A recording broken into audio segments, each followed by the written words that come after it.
여러분 안녕하세요. 최근에 이제 아는 원장님들하고 이제 회동이 있었는데 경기도 광주시 이제 역동에 가면은 핫플레이스가 있는데 그게 뭐냐면 브런치 빈이라고 해 가지고 요즘에 그러니까 아침 9시 서부터 문을 여는 데가 있어. 근데 느껴지는 대로 브런치 뭐를 파는 곳이에요. 물론 브런치만 되는 게 아니라 뭐 다 되죠. 저녁 때까지 하기는 하는데 아무튼 그 제목이 상호명이 브런치 빈인데 역동 사는 아줌마들이 거기 아침에 거기를 그렇게 많이 몰려와서 그냥 수다를 떨어. 그리고 정말 일찍 와. 그래 가지고 우리도 9시 반 정도에 이제 거기서 만나기로 하고 갔거든요. 근데 그때만 해도 자리가 있었는데 나중에 일어날 때는 한 11시 반 정도에 일어났는데 그때는 자리가 하나도 없어. 만석이야, 만석. 한 100 평짜리 되는 규모가 만석이야. 그래서 야 진짜 여자들이 수다 떨러. 100% 아줌마야, 100%. 100% 아줌마들이 그렇게 그냥 브런치 먹으면서 수다를 그냥 떠는데 너무 행복해 보이더라고요. 이제 각설하고 이제 오랜만에 이제 원장님들하고 이제 모여서 이렇게 수다를 떨고, 그러니까 옛날 해법 그 원장님들이죠. 그렇게 수다를 떨고 이제 그러는데 이제 한 분이 이제 그런 얘기를 하시더라고요. 어떤 얘기를 하시냐면 이게 좀 마음 아픈 얘기인데 초등학교 1 학년 때 들어와서 이제 초등학교 6 학년까지 6 년을 다닌 애예요. 6 년을 다닌 앤데 이제 중학교를 앞두고 이제 그 엄마가, 동네 학원이잖아요. 동네 학원. 동네 작은 보습 학원 뭐. 그렇지만 제가 만난 원장님들은 보습 학원이 아니라 그냥 동네 학원, 동네에서 학원하고 있는 그런 원장님들이었는데 아무튼 한 분이 거의 학원의 고인물이죠.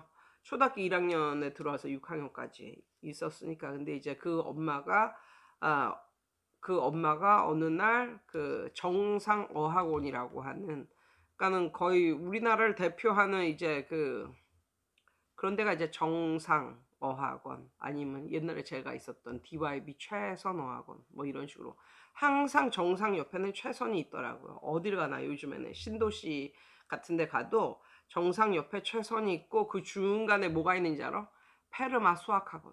그게 완전 기본이야, 기본. 신도시가 생기면 이제 그게 기본이거든요. 아무튼 그래서 이제 그분도 이제 신도시 예. 이제 살고 이제 있으니까 그 큰 이제 대형 학원이죠. 이제 그 학원에 가서 이제 애가 시험을 봤어. 시험을 봤는데 결과가 어떻게 나왔냐면 "얘는 우리 학원에 들어올 수 없다."라는 판결이 나온 거야. 그러니까 이 애도 쇼크고 뭐 이 엄마도 쇼크고, 근데 너무 웃긴 건 이 엄마가 이 학원에 동네 학원에 만족을 하고 다녔거든요. 왜냐하면 동네 학원 다니면서 뭐 학교 시험도 잘 보고 애가 그랬으니까 똘망똘망했는데 거기 가서 보고 나니까는 "얘는 우리 학원에 들어올 실력이 못 된다." 뭐 이런 식으로 어 나오니까 이게 뒤집어진 거죠. 그러면서 그동안에 뭐 감사했던 그런 마음은 싹 없어지고 약간 별로 안 좋게 끝난, 근데 그쪽도 엄마가 그렇게 경우가 없는 그런 부류는 아니었기 때문에 뭐 그렇게 뭐 아주 나쁘게 뭐 그렇게 헤어진 건 아닌데 아무튼 약간 그 이후로 이제 그분은 뭐 그쪽 큰 학원도 못 들어가지만 이 학원도 이제 끄는, 그래서 굉장히 좀 마음이 좀 아픈 뭐 요런 이야기가 있었거든요. 그런데 이제 최근 들어 저한테 그동안 얘도 학원의 고인물이죠. 초등학교 1 학년 때 들어와서 이제 6 학년 때까지 이제 다니고, 이 동생 2살 차이 나는 동생도 초등학교 1 학년 때 들어와서 지금 4 학년까지 이제 다니고 있는 거니까요. 이 엄마도 교육에 대한 그런 게 이제 투철하시고 이제 그렇기 때문에 이제는 "큰 물에서 놀자." 해 가지고 이제 이사를 가게 됩니다. 12월 31일 날 이제 대도시로 이제 서울로 이사를 가게 됩니다. 그래서 이 엄마가 1월 가자마자 1월 달부터 이제 학원을 또 계속적으로 보내기 위해서 사실은 며칠 전에, 그러니까 큰 학원, 대도시 큰 학원들은 뭐 늦게까지 문을 열잖아요. 그래서 그날 엄마가 퇴근하시고 애들 둘을 데리고 다시 운전을 해서 이제 가 가지고 정상어학원 거기 가서 이제 시험을 플레이스먼트 테스트죠. 그걸 이제 보고 오셨는데 결과는 저는 그 반대적인 결과가 나왔습니다. 결과는 중상위권 반, 완전히 상위권은 아니더라도 중상위권 반을 배정을 받았고, 근데 거기서 그러더래요. 그러니까는 어디 살다 오셨냐고, 그리고 어디에서 배웠냐고, 그래서 이 엄마가 태촌 살다가 해법 영어를 6년 동안 다녔다. 이러니까 거기서 깜짝 놀라면서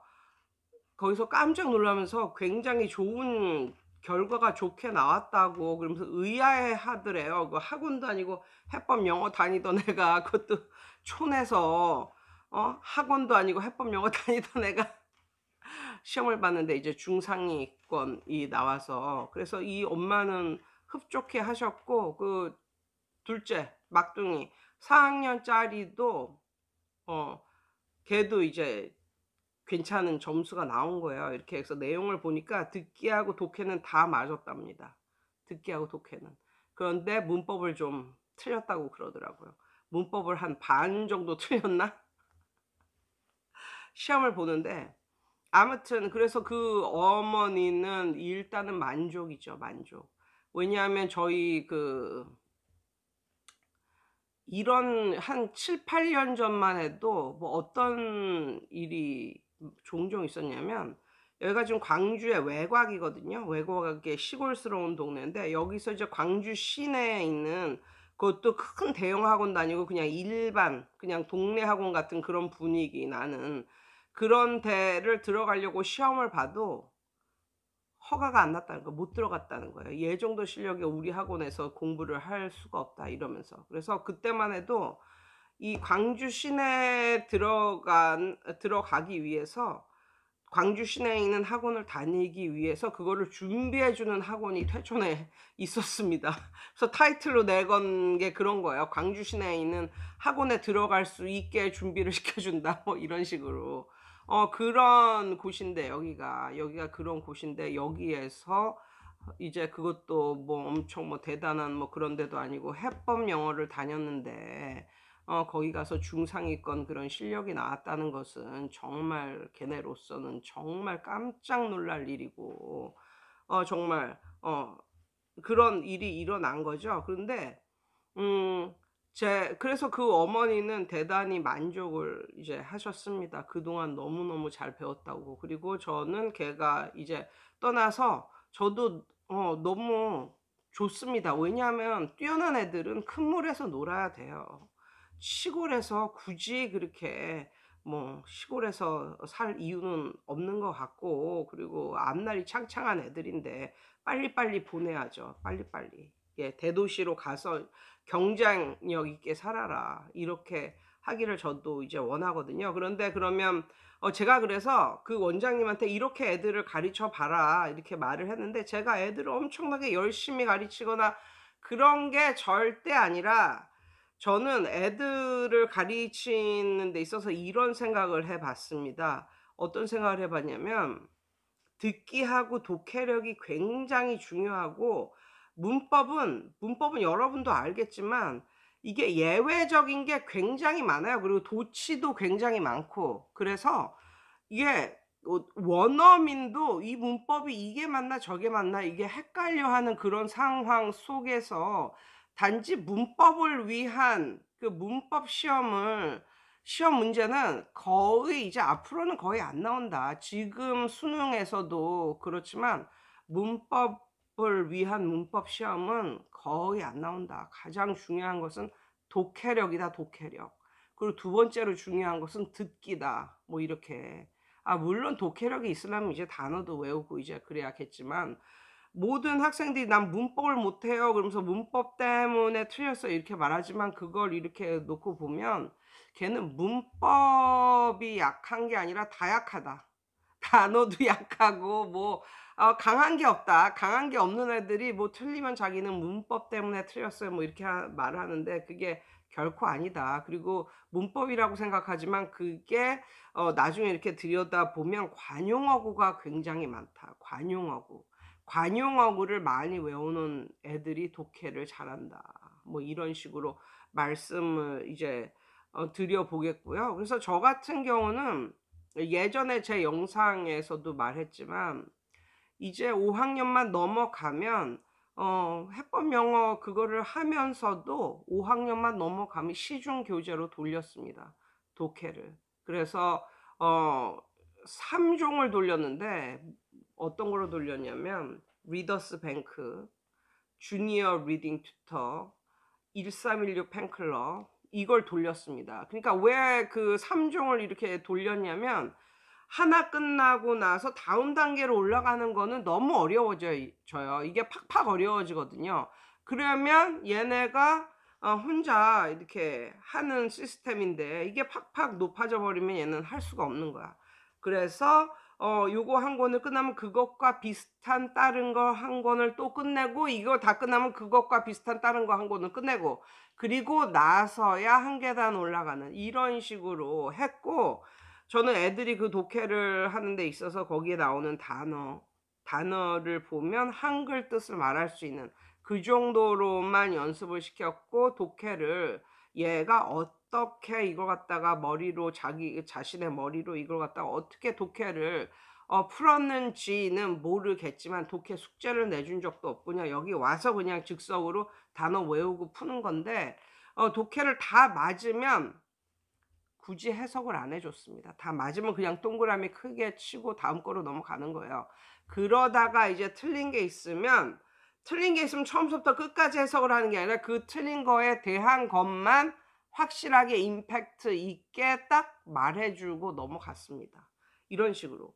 그러니까 애들이 독해를 엄청 좋아하더라고요. 왜냐하면 독해를 하면 재미도 있고 그 다음에 선생이 독해에서 가장 비추하는 게 선생이 처음부터 끝까지 다 해석해 줘. 이거 뭐 하는 짓이냐고.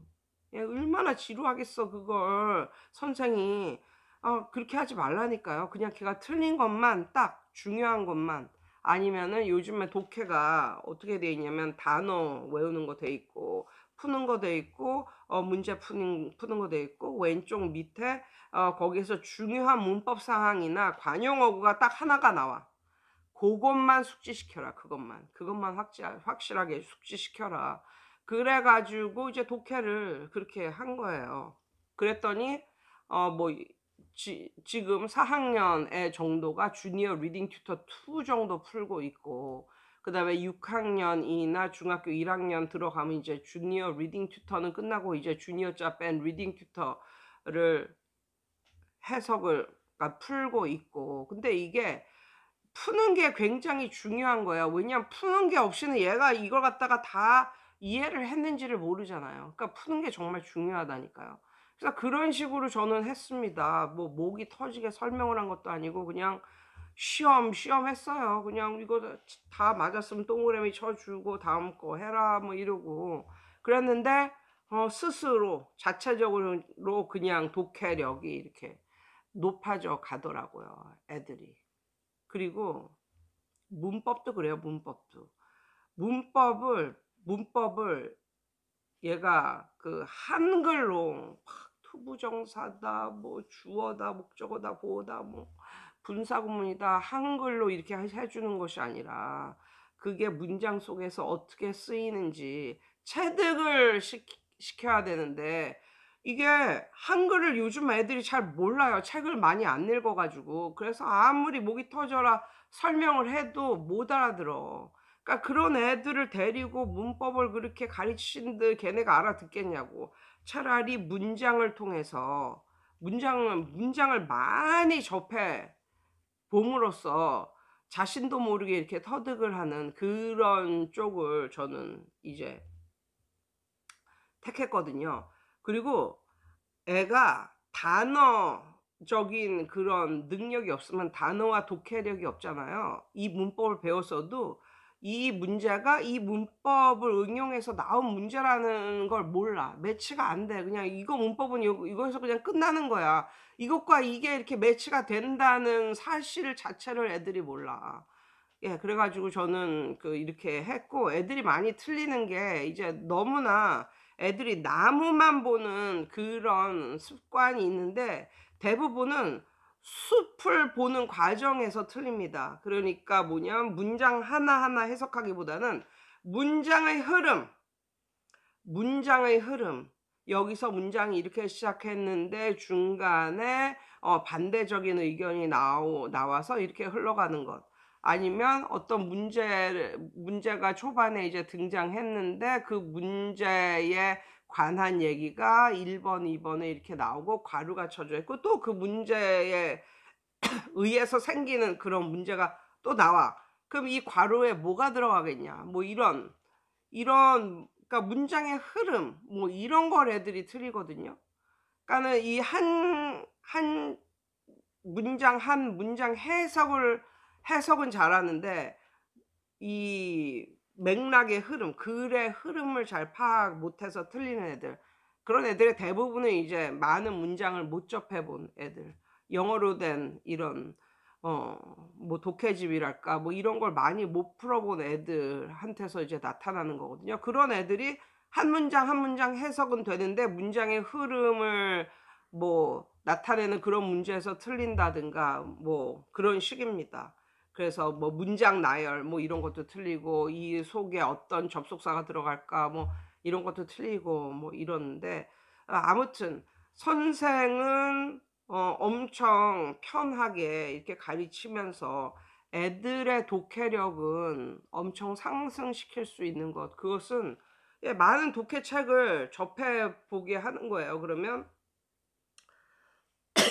애들도 다 맞으면 뭐 뿌듯하고, 점점 이제 예전에는 정말 아주 심플한 그런 것도 해석을 못 했는데 지금은 아주 복잡한 이런 것도 이제 해석이 되는 걸 알면 그들도 역시 기분이 좋고 이렇고. 그래서 제가 그 어머니한테 뭐라 그러냐면, 차라리 완전 상위 그 레벨에 안 들어간 게 차라리 다행이다라고 그 어머니께 그랬어요.